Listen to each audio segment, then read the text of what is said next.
Assalamualaikum warahmatullahi wabarakatuh. Perkenalkan, nama saya Rian Islamia Fauzi dari kelas 243A.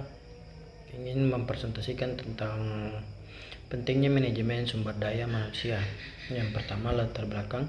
Dalam era globalisasi, persaingan tidak hanya terbatas pada teknologi, modal atau strategi pemasaran, tetapi juga pada pengelolaan sumber daya manusia.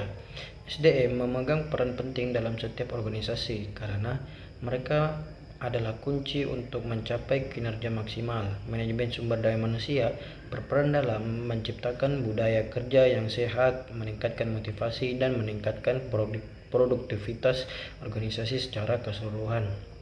Definisi dari MSDM.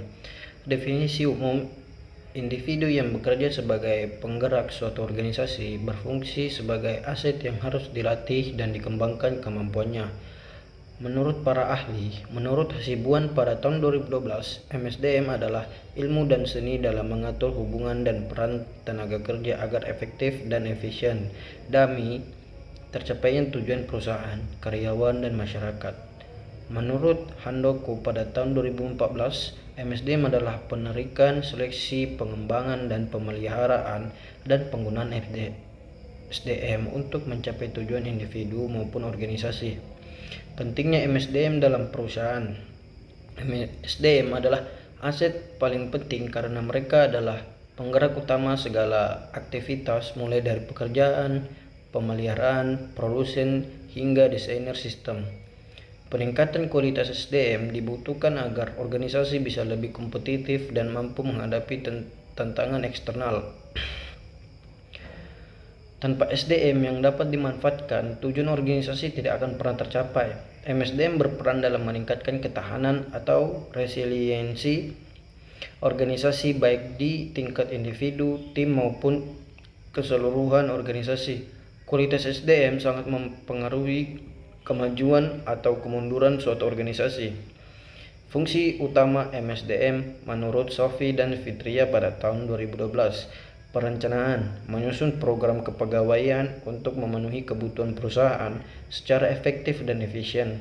Pengorganisasian, mengatur karyawan dengan menetapkan pembagian kerja, hubungan kerja, dan delegasi wewenang melalui bagan organisasi. Pengarahan, memberi arahan kepada karyawan agar bekerja sama secara efektif dan efisien demi mencapai tujuan perusahaan. Pengendalian, mengendalikan karyawan agar mematuhi peraturan dan bekerja sesuai rencana, termasuk mengawasi kehadiran dan kedisiplinan. Tujuan dari MSDM.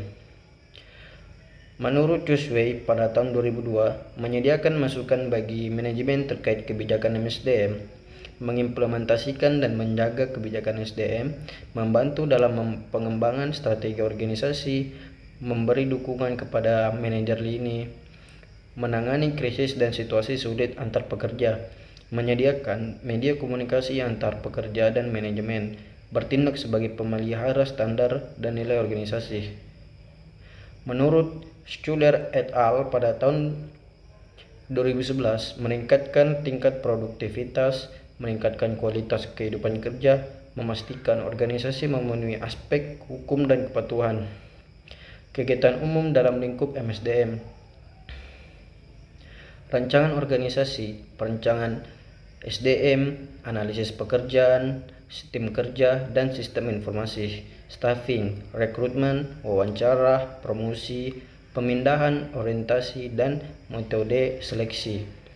Sistem kompensasi, administrasi kompensasi, pengupahan, tunjangan, dan program pensiun. Manajemen formasi, penilaian manajemen, program peningkatan produktivitas, dan penilaian kinerja.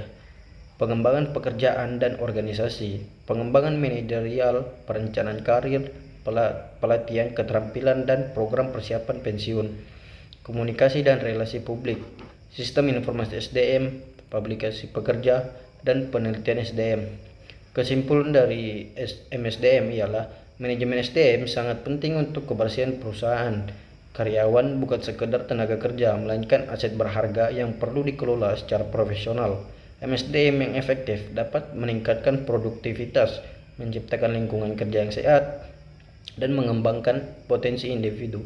Pentingnya MSDM adalah kemampuannya dalam mengoptimalkan potensi tenaga kerja untuk mencapai tujuan organisasi. Terima kasih.